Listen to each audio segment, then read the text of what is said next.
The phone rang 71 times. I counted because I had nothing else to do while the lake outside my Swiss villa held its breath. Snow pressed against the glass like a witness who refused to blink. The caller ID flashed her name until the screen dimmed, revived, dimmed again. Earlier that morning she'd laughed into my ear. "If you want to join Thanksgiving," my daughter-in-law had shouted over the phone, "come wash the dishes." The line crackled. A crowd behind her. Applause. Her lover, no doubt, close enough to hear. I replied, "Enjoy." Then I posted the photos. The villa, the slate roof, the water that looked like it had been polished by gods. The caption was nothing. Silence does more damage. That's when the ringing began. I didn't answer. I poured coffee, black, watched the steam vanish. My pulse stayed low. I had trained it to. Control is a muscle. By the 5th call, a text arrived. "Please, we need to talk." By the 15th, rage. "You think money makes you innocent?" By the 50th, fear. "They're asking questions." I smiled without warmth. This was the middle of it, not the end. The part where prey realizes the forest is wrong. I had waited months for this sound, the sound of certainty cracking. It hadn't started with betrayal. It never does. It started with small withdrawals that wore the mask of groceries, consulting fees, temporary loans to shell companies I didn't recognize. I trusted her, or rather I performed trust, the way a magician performs sincerity. She grew careful with her phone, protective. Passwords changed. Her voice softened when she thought I couldn't hear. She began to say my name the way one says a diagnosis, abusive. I tasted it the first time it reached me, from a man who shook my hand too hard, a man who avoided my eyes. He told a story he'd been fed daily, spoon by poisonous spoon. I did the math quietly. Every lie needs funding, every affair needs time, every accusation needs a shield.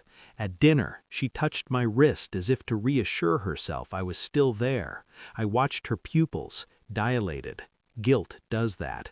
At night, she slept facing away from me. I stared into the dark and rehearsed my patience. Shock is loud. Realization is silent. I let the silence grow. I investigated the way surgeons cut. Slow, deliberate, bloodless. Phone records first. Patterns don't lie. People do. Calls clustered between noon and 1. Hotel Wi-Fi pings. Shared calendars disguised as charity meetings. Then the money.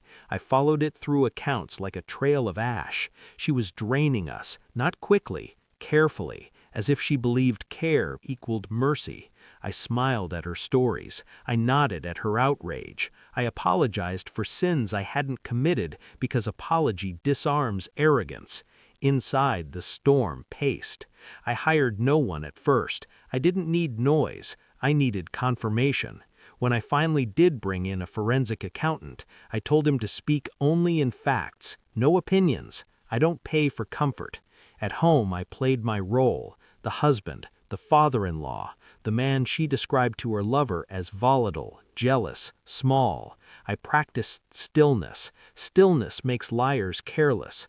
She slipped once, a name whispered in sleep, a hand reaching for a phone that wasn't there. I wrote it down. When the evidence became heavy, I built the trap. I transferred assets into a trust she couldn't touch.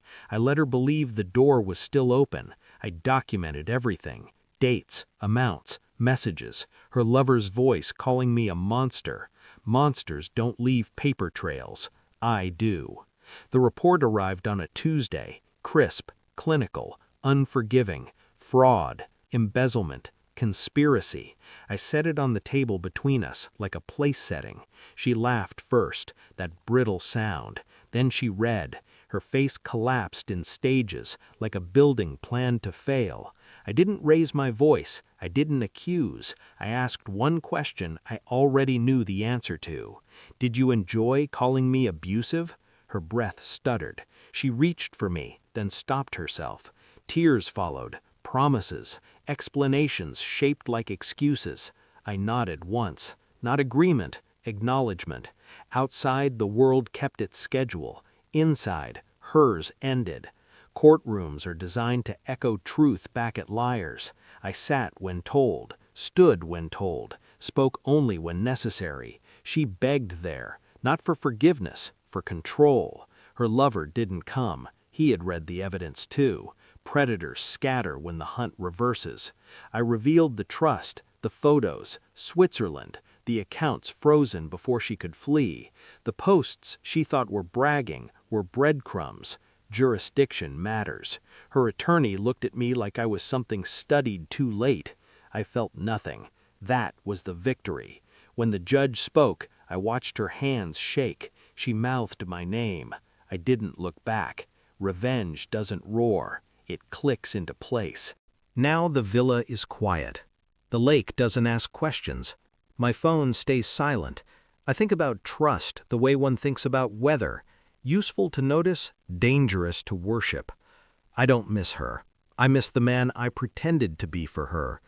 Control returned the moment I stopped explaining myself. She wanted my business, my life, my name. She got the truth instead.